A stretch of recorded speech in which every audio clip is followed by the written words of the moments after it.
Hello and welcome back to another episode of After the Whistle. Quarterfinals are over, and we have what I'd like to say, the not so usual suspects advancing in the college football playoff.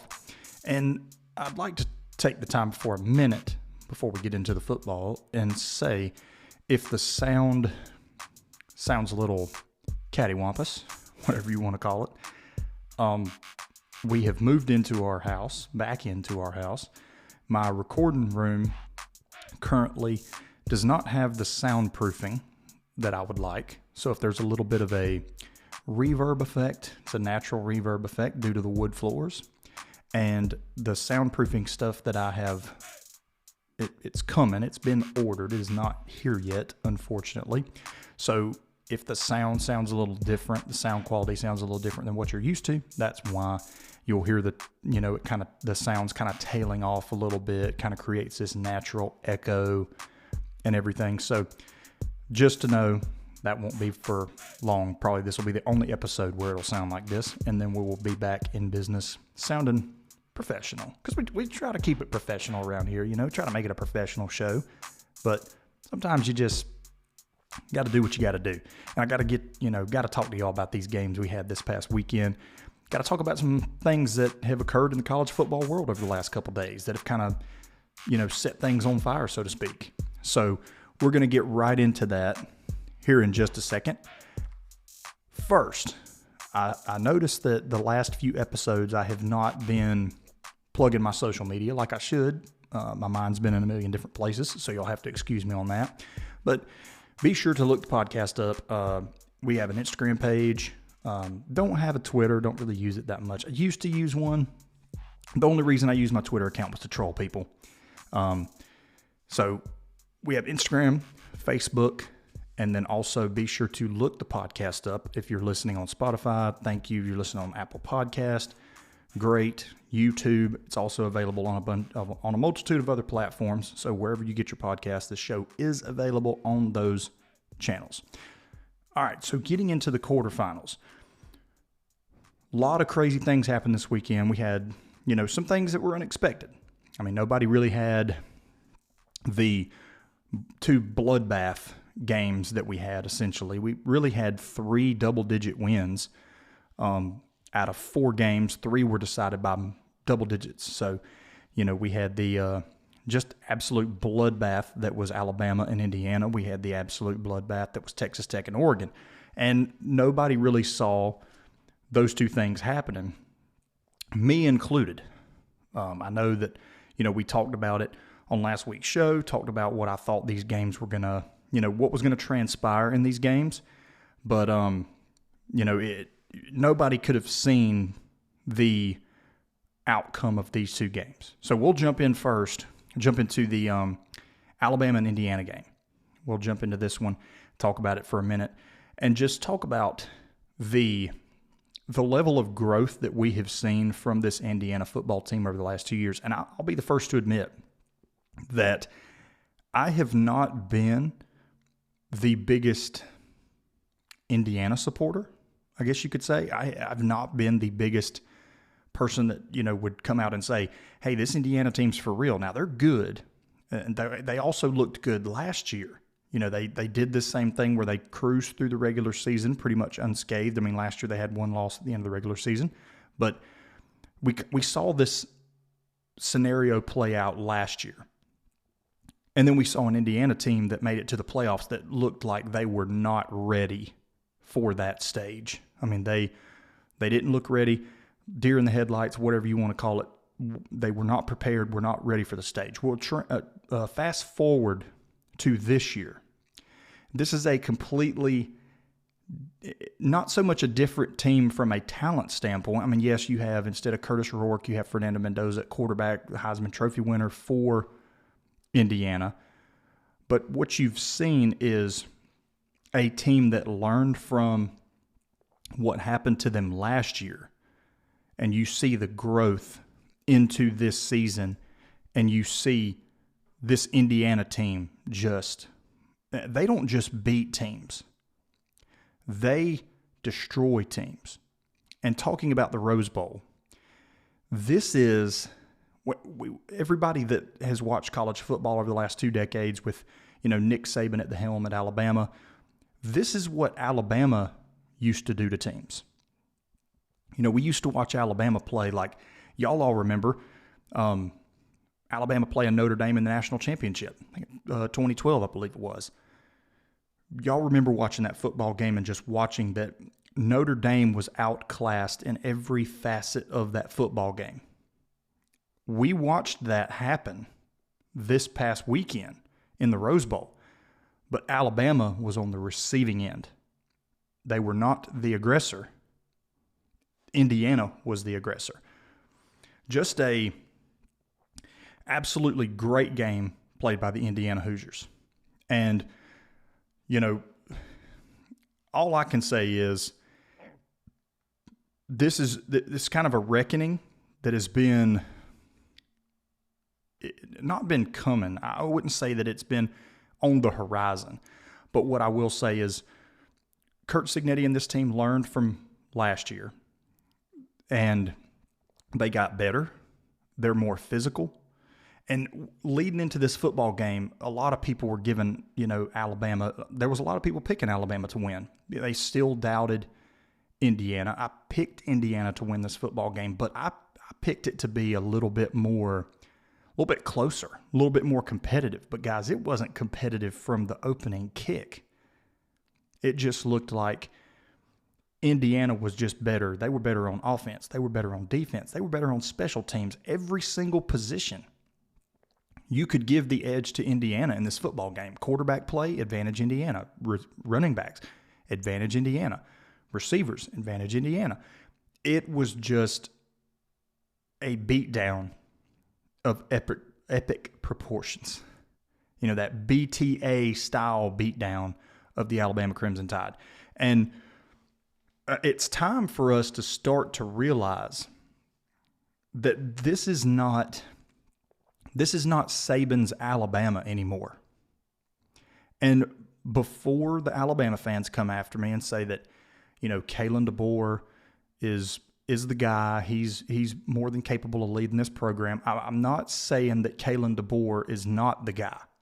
But what I'm saying is this is a completely different style of football team than what we saw when Nick Saban was the head coach in Tuscaloosa.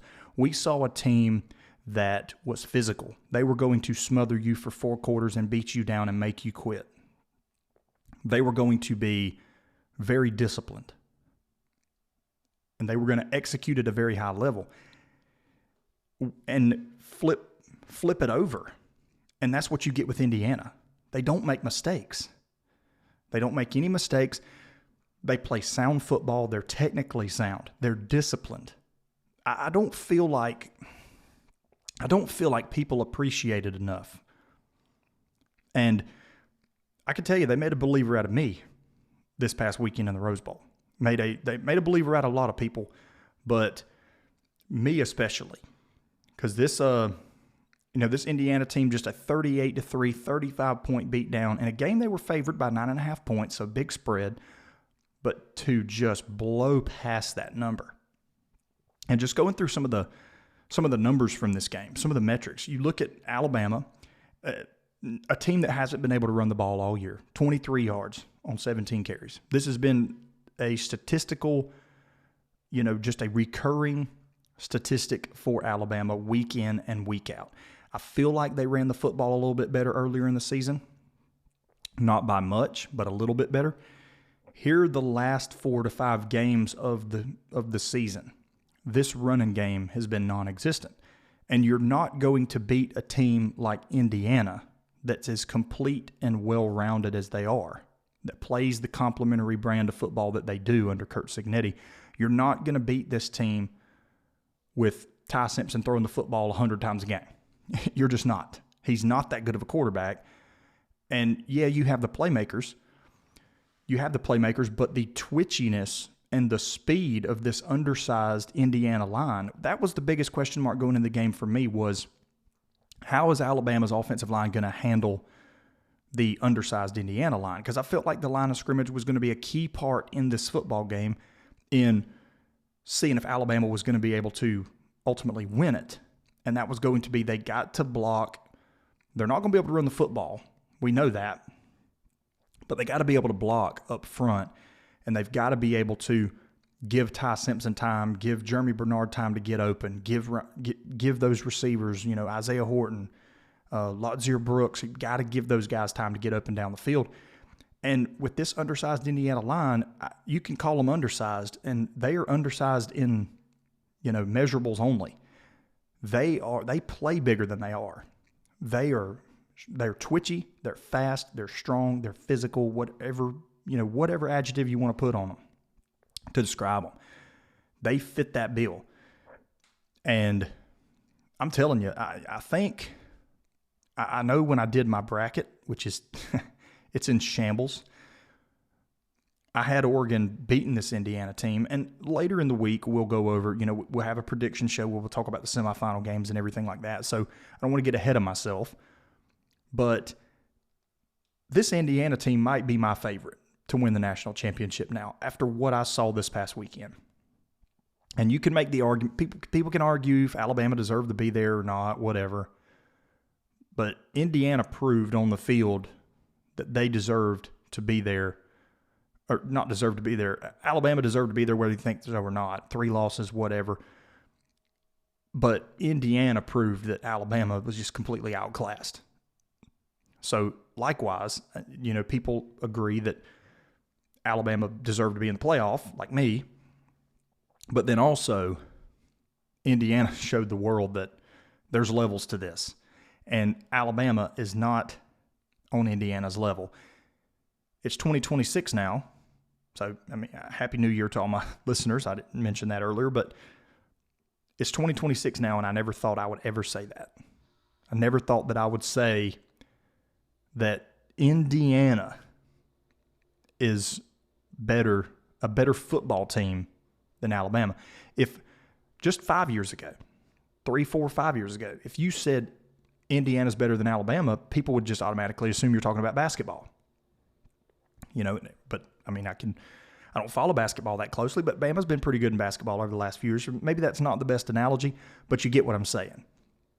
Like a school that has been notorious over the years for producing good other sports other than football, is now at the pinnacle of college football.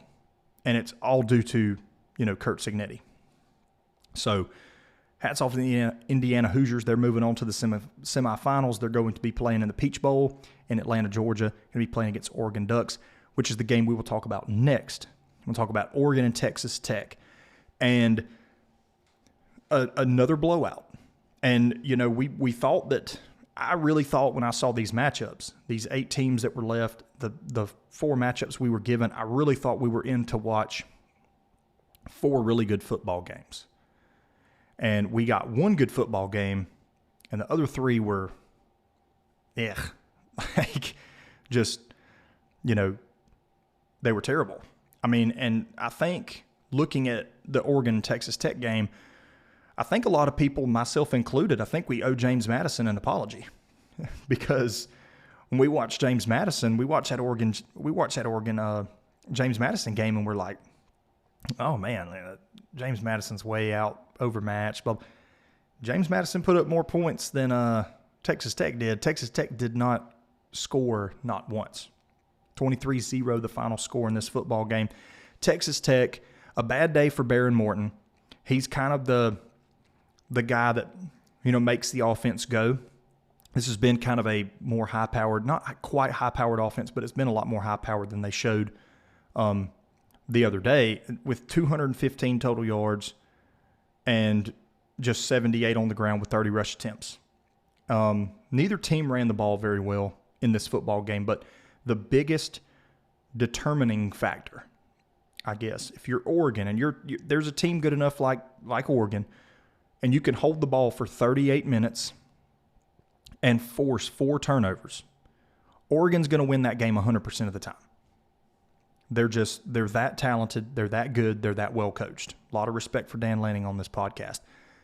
And 38 minutes of time of possession and forcing 4 turnovers wins you games all the time. And this is where this Oregon defense is. This Oregon defense, they're not going to jump out to you statistically, even though they are a sound statistical defense. They're not going to really jump out statistically, but what they do is they force turnovers. They take the football away. They're one of the best in the country in that category. And that, to me, is what Oregon's going to rely on moving forward in these playoffs. But, Texas Tech season comes to an end. The dream season or whatever you want to call it. A lot of people, myself included, I just wasn't quite a believer in Texas Tech. I just did not really, we saw the Arizona State game. Now, granted, they didn't have Baron Morton in that football game, but now we saw a lot of the same things that happened to allow Arizona State to upset this football team earlier in the season. We saw a lot of those things rear their ugly head against Oregon as well. Not taking care of the football, not being able to establish the line of scrimmage and run the football. And when you're not able to do those, when you're not able to run the football, you're not able to establish the line of scrimmage, and then you turn the football over and you're not extending drives. That's not a recipe for success, especially when you get into the playoff and you're playing the cream of the crop. You're playing the best teams in college football. It's not going to happen. And ultimately, that was my reasoning for. I didn't think Texas Tech was going to go any further than this round, mainly because of that. And here we sit, 23-0, and a few weeks ago we saw some tweets get fired off. We saw some social media posts get fired off. Texas Tech fans, whatever, talking about how they could beat any team. They could beat Georgia. They could beat Oregon. They could beat Indiana. They could beat Ohio State. They could hang with anybody. And we saw the talking heads at ESPN and any college football show you can think of. We saw these people talk about the fact that this team could hang with anybody. Well, it shows me, the results show me that they're nothing more than just TCU from a few years ago. And now, granted, Texas Tech didn't get beat 65-7, but this was still a very, very much a beatdown by the Oregon Ducks, who is another team that it's really a shame that Indiana and Oregon are on the same side of the bracket, because I feel like they're the best two teams in the playoff, and ultimately one of them is going to get eliminated in the semifinals. And it's unfortunate, because I feel like if Indiana was playing Ole Miss and Oregon was playing Miami, that these teams would meet in the national championship game. But unfortunately, that's not going to happen. So one of them's got to go home. But Oregon, just a great performance. They've got, like I said on last week's show, they got playmakers all over the field. With Kenyon Sadiq, who I will argue that he's the best player on their offense. I mean, yeah, you can Dante Moore, who I've said I feel like is the best quarterback in the playoff. I know that was met with some criticism on last week's episode. I had some people that I know personally that text me, called me, saw me in person, and said, "Hey, man, how in the world can you think that Dante Moore's better than the Heisman Trophy winner?" I think he is. Yep, hot take. I think he's better. If I need a quarterback and I've got to choose between Dante Moore and Fernando Mendoza, I'm probably taking Dante Moore. I mean, Fernando Mendoza, great quarterback in his own right, but Dante Moore, DeCorian Moore, Kenyon Sadiq, this offense for Oregon is electric. And they showed that, they weren't going to put up 30 or 40 points, not against that Texas Tech defense. They weren't going to do that, but they were still able to win a game like this where they had to manufacture points and, extend drives, and they played the clock management game.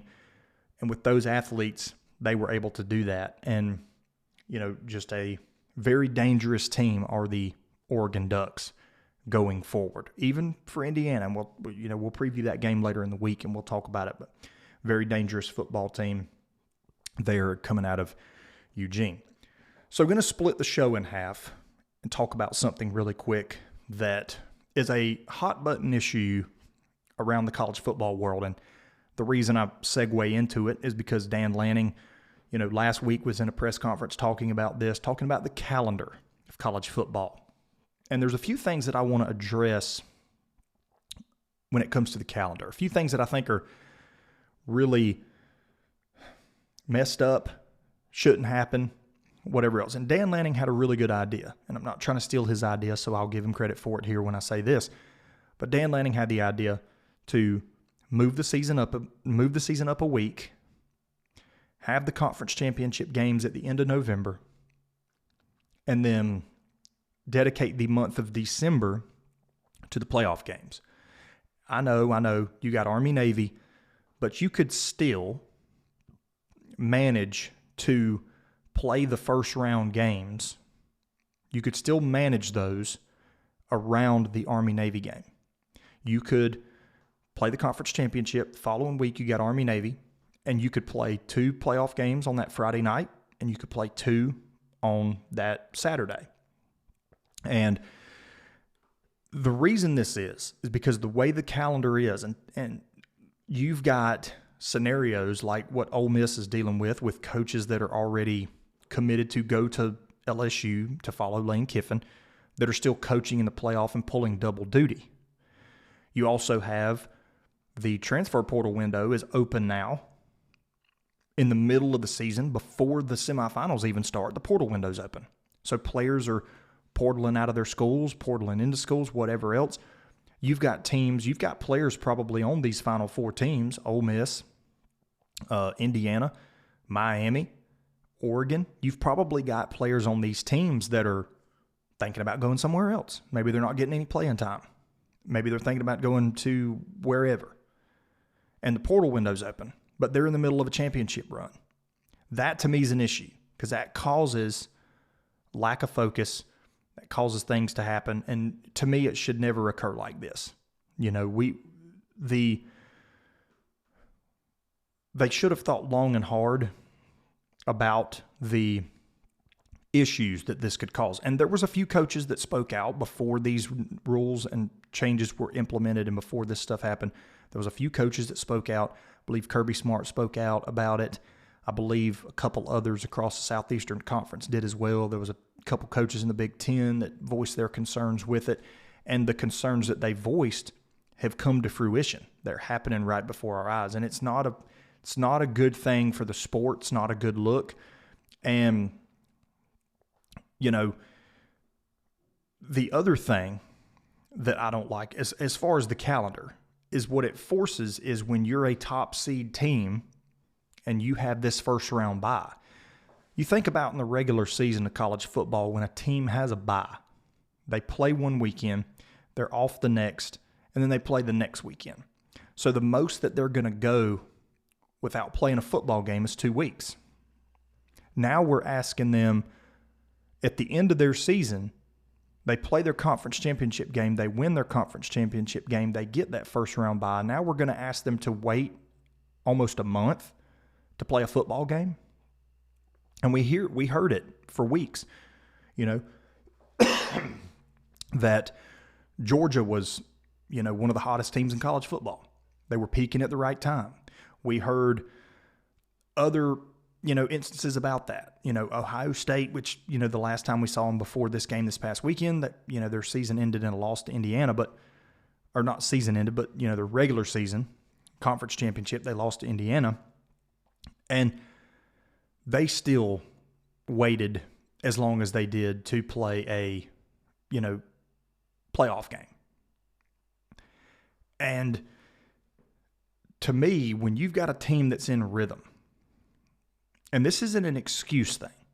So this isn't making an excuse for Georgia losing to Ole Miss. This isn't an excuse for Ohio State losing as well to Miami. This is just that something's got to give. We got to fix this. Like, I would be perfectly fine with conference championship weekend happening, and then you go from conference championship weekend, you go to the Army-Navy game, and you play the first round of the college football playoff around the Army-Navy game that weekend. The following weekend, the teams that had first-round byes are playing. Then they only skip 1 week. It's a 2-week process from the last time they played to the first college football playoff game they will play. Because it's not a To me, the statistics, there's only been one team in the last 2 years since the 12-team playoff started. There's only been one team that has won their matchup after the first round bye, and that's the Indiana Hoosiers. And the Indiana Hoosiers, they're a statistical anomaly because of how good that team is and how well coached they are and everything else. But there's something to be said about that. When they're the only team to do it out of 8 that we've seen over the last 2 years, coming off of the first round bye. It's got to be the rest versus rust thing. It's one of those things where you got a team like Ole Miss that got to play Tulane in the first round, that got to shake a little bit of the cobwebs off and come into the second round more not game ready, but they shook the rust off against Tulane. Same happens for like Miami playing Texas A&M, where they were able to kind of shake the rust off a little bit before playing Ohio State. It's got to have something to do with it, guys. I mean, if they were 3-5, I wouldn't be making this argument. I wouldn't be saying, I wouldn't, whatever you want to call it, making excuses, whatever. I wouldn't be making this argument and saying that something's got to change. But it's 1-7. 1 out of 8 teams that have had first-round byes have advanced past the quarterfinals over the last 2 years. And it's got to be due to the fact that teams should not wait 26 days to play a football game. They shouldn't. And it shows it on the field. You watch the teams. Now, Indiana looks sharp, but like I said, they're a statistical anomaly in this fact. But Indiana looked sharp. Georgia looked, their defense wasn't as sharp as they were the last time we saw them against Alabama in the SEC championship. Ohio State wasn't as sharp as which Ohio State had a little bit of a thing against top-ranked defenses this year that they just couldn't move the ball against top-ranked defenses. But either way, it could be factored into the fact that they hadn't played in 25 days. It's got to play in. It's got to. When you watch these teams and you watch what they were nearly a month ago, and then you watch them in this round of the playoffs, it sticks out like a sore thumb. So, the other thing I'd like to address real quick is the portal window opening before the playoffs are even done is just crazy. It's not fair to the kids that maybe you got a kid sitting on the sideline and he's riding the bench for Miami or Ole Miss or whatever. He's not getting the playing time he wants. Well, that I don't have anything against transfers, but you've got a kid that's not really going to want to do it until the championship runs over. Maybe they will, maybe they're not. I mean, we'll see over the next week or so. We'll see if players that are on teams that are still competing for the national title are hitting the portal. But it's not fair to the kids, because if you've got a running back that's third string buried in the depth chart on the Ole Miss Rebels or the Indiana Hoosiers or the Oregon Ducks or whatever, and he's good enough to play somewhere else, but he doesn't want to transfer because he's still in the middle of a title run, and the teams he might want to go to are currently filling their spots with players that are already in the portal because their season's over, it's really not fair to that kid. It's not fair to the kid either. It's not fair to these kids either that these coaches, that the timeline with the portal opening and all the recruiting things that go along with it, it's not fair to these kids that you've got coaches now that are coaching in the playoffs that are pulling double duty. Will Stein with Oregon, he's back and forth to Kentucky. I don't know if he's going to return for the semifinal game. That'll remain to be seen. But I know he's meeting portal prospects in Lexington. Likewise, I know that, a lot of the Ole Miss coaches are back and forth to Baton Rouge. It's just it's a mess. And my hope is that we find a way to fix it and the situation is remedied pretty quick, because it could get out of hand. And this isn't the best way to handle this scenario when it comes to it. So my 2 cents on the matter. Take it for what it's worth. All right, moving on to the final 2 games of the quarterfinals. We got Georgia and Ole Miss. And y'all know me, I'm a Georgia fan, and don't try to hide it.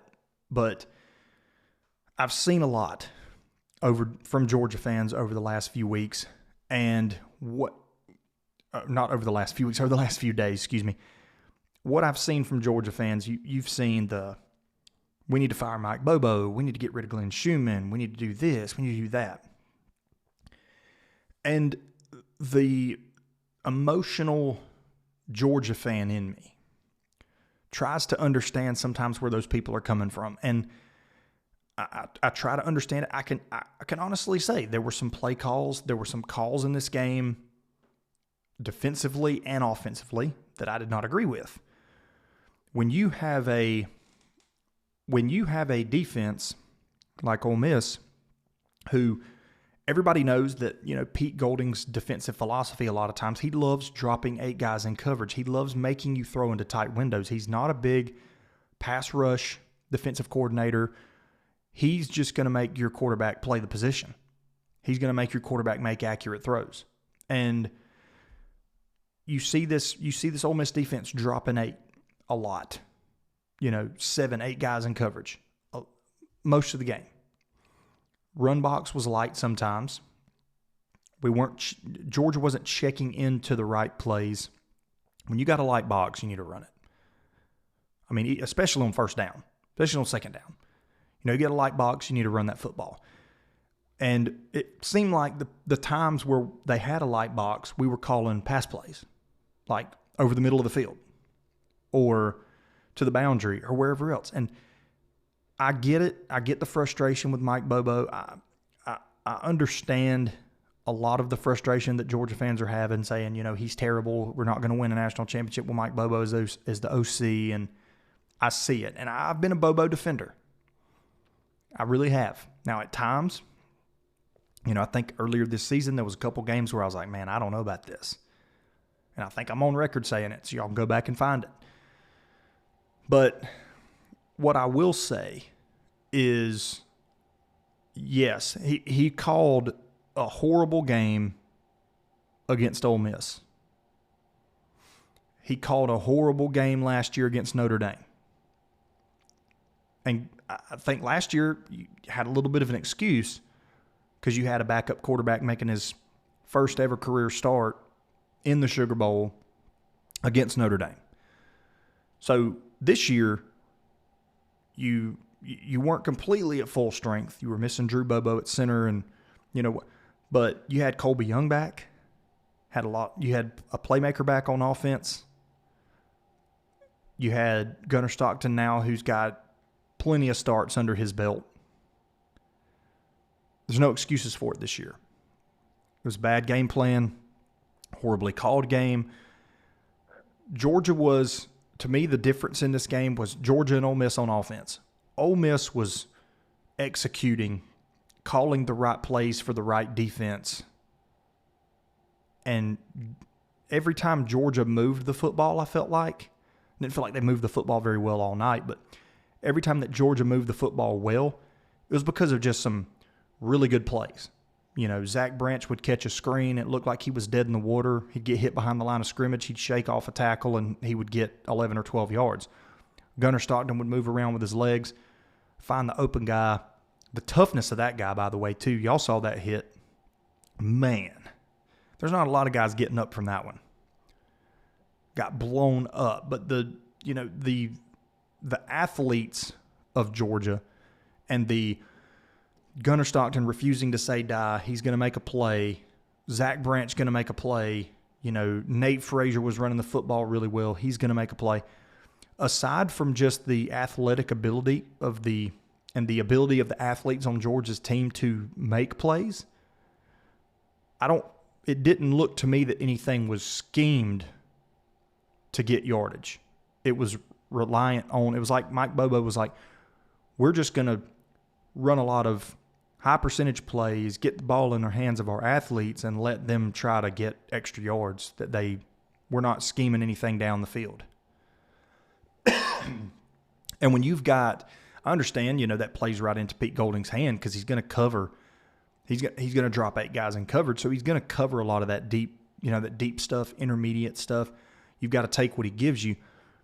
But there was nothing schemed open, down the field. There was no sense of urgency. There was no sense of like this Georgia offense being in attack mode, trying to attack down the field.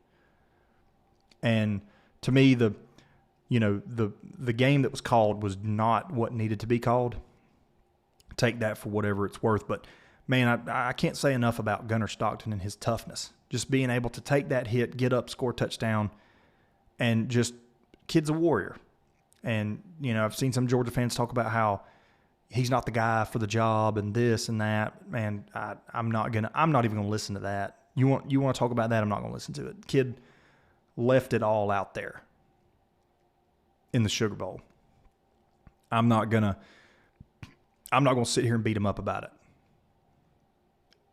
On the other side of this, though, when you look at this Ole Miss team, an Ole Miss team that a lot of people have counted out since the departure of Lane Kiffin, myself included, I did not think that Ole Miss was going to have the ability to win this football game, surely because of all the distractions that we saw with, Lane Kiffin leaving and coaches pulling double duty and, everything else.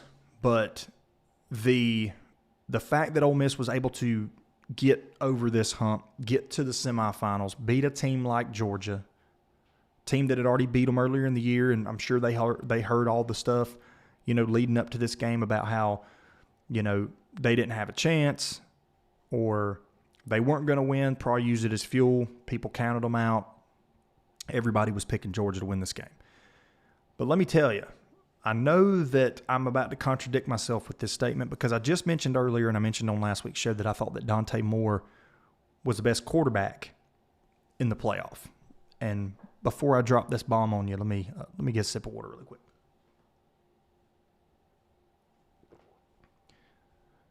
So I know I said Dante Moore was best quarterback. But you cannot watch Trinidad Chambliss and not think that my statement about Dante Moore is crazy, right? That's what a lot of people were saying when I said that about Dante Moore last week. There was a lot of people like, hey, man, Trinidad, don't get me wrong, it's a bad dude. And that's why I said last week he's the most dangerous quarterback in the college football playoff because of the sheer fact of what he's able to do. Y'all saw the plays. Y'all saw him extend. There was one play where it looked like he ran 30 yards behind the line of scrimmage, just running in circles. Seemed like half the Georgia defense is chasing him. I mean, Georgia had DBs chasing him. Could not catch him. And able to complete a pass down the field to Kewan Lacey on that play and ultimately get a first down. He's just an absolute game wrecker at the quarterback position. Does a lot. He's a playmaker, electric. And a lot of his throws are so accurate. Like, there's no defense for a good throw. There really isn't. You name me the best corner that you can think of in your head. Some of those throws that he threw in the Sugar Bowl are not defensible at all. He's able to push the ball down the field. And he's able to create with his legs. And he didn't go out there and run for 100 yards.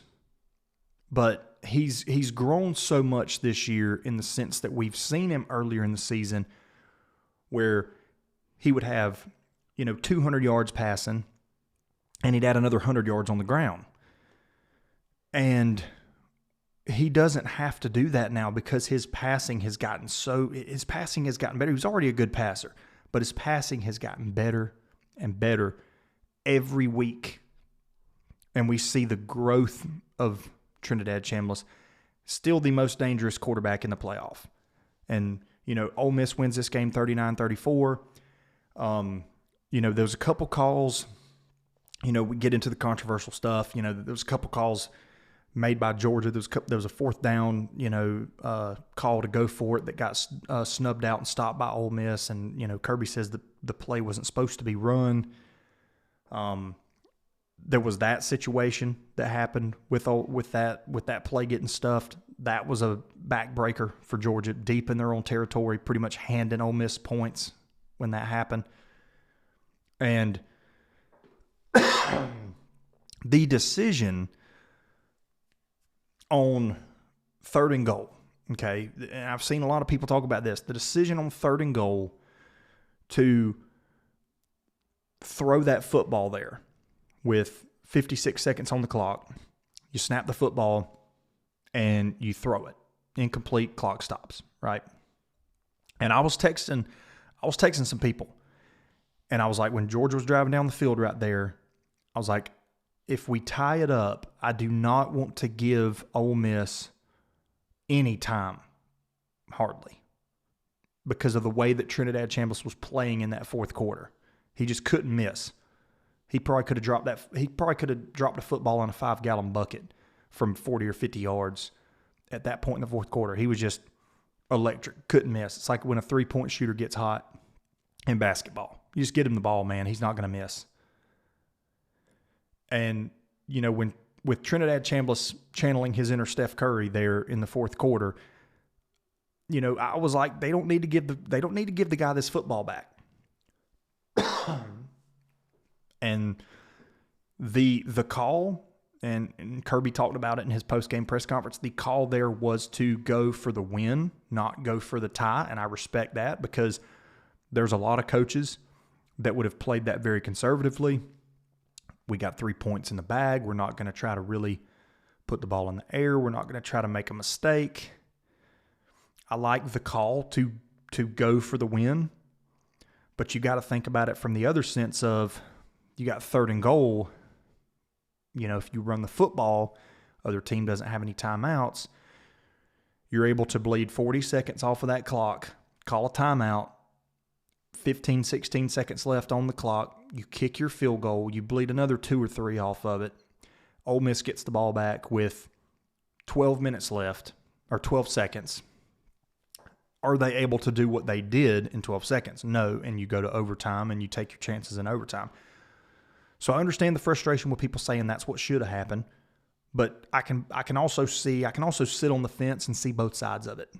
I can see the fact that, okay, you want to be conservative. Here's the thing with Georgia fans, and I'm gonna pick on my own here for a second, okay? Because some of y'all just don't have y'all don't know anything about football. You really don't. You have the Georgia decal on the back glass of your truck. You only watch Georgia games. You don't watch any other football. You don't have a clue what some things mean in football. You don't understand the rules. You don't understand this. You just know you cheer for Georgia, and that's it. And you can point the finger and you can say, this guy's a problem, this guy's a problem, this guy, whatever. And you can sit there and you can say, well, Kirby should have ran the clock down, and he should have played for the tie. Well, you're also the same person that will whine and complain if he's conservative. Make it make sense. Because you're the same fan that will, if he would have done the conservative thing there, let's just say this, for example, and we're just going to talk in hypotheticals for a second. If Kirby Smart would have played for the field goal there, and let's say Peyton Woodring lines up for a 30-yard field goal. Let's just say he hooks it, and he misses it.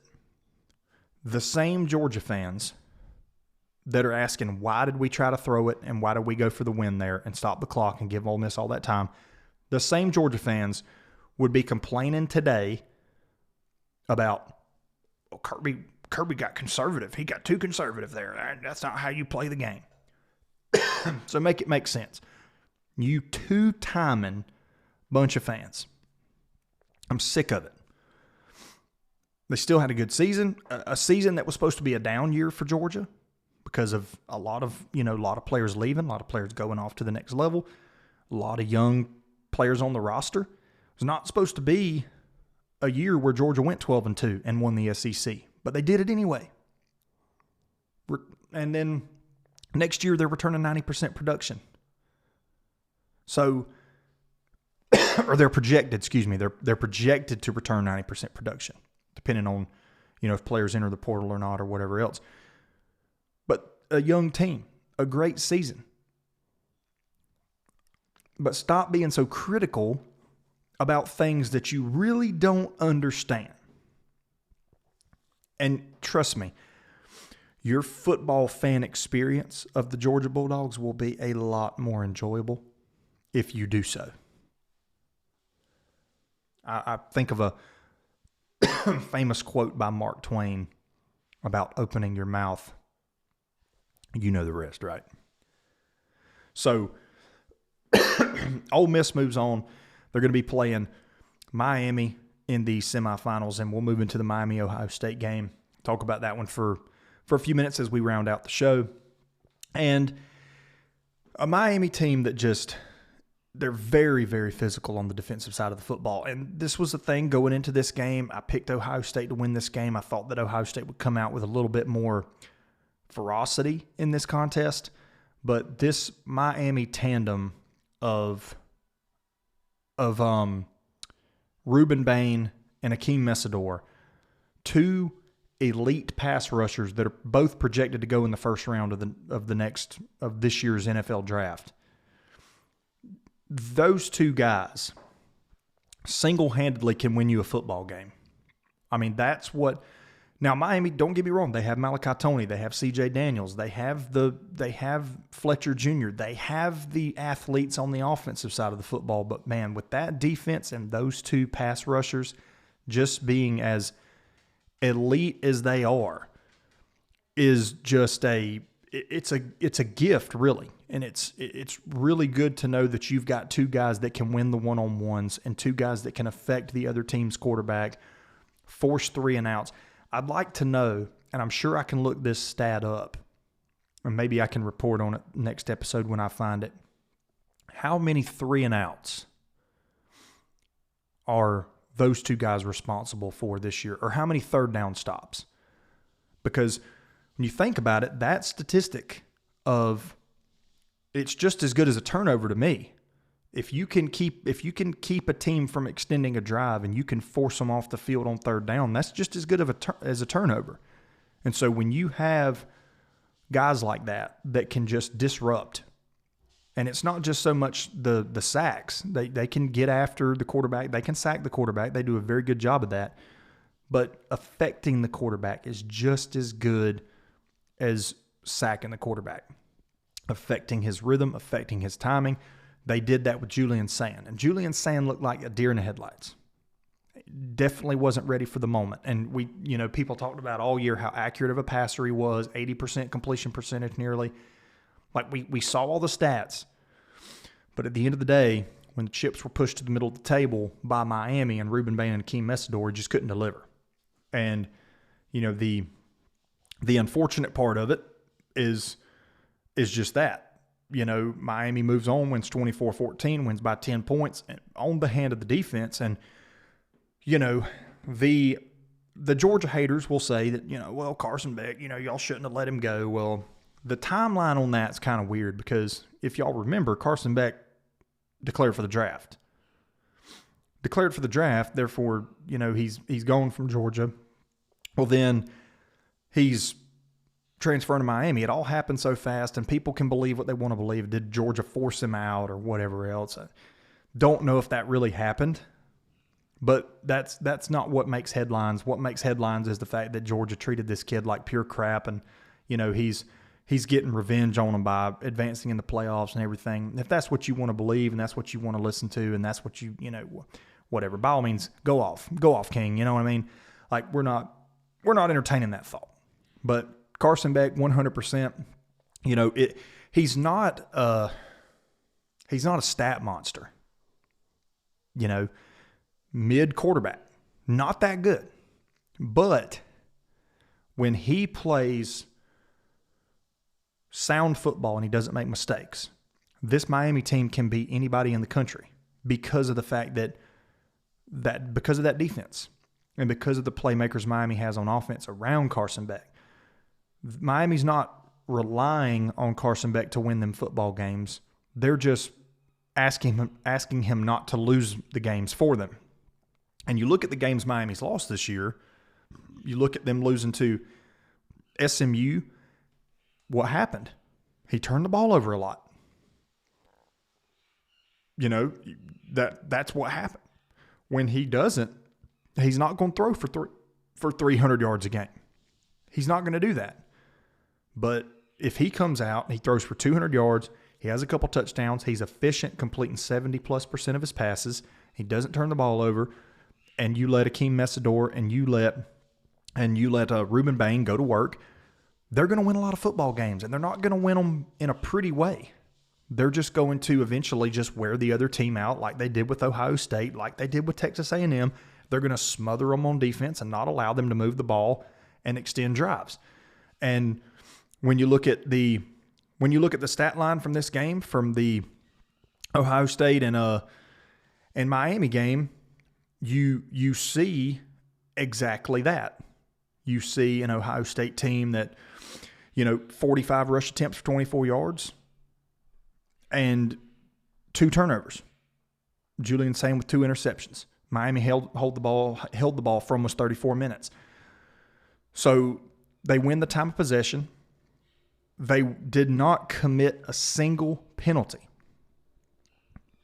And I think if you really want to get down to it, there was only 2 penalties in this whole football game. So it's not like the penalties lost Ohio State the football game. But when Miami plays disciplined football, completes 50% of their third downs, so 7 of 14 on third down for Miami in this game.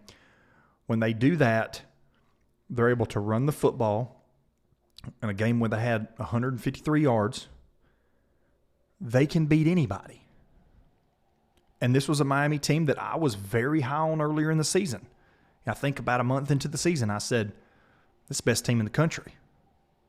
I made the argument for them to leapfrog Ohio State and be number 1 in the country. And they're playing really good football right now. Nobody wants to see Miami in these playoffs.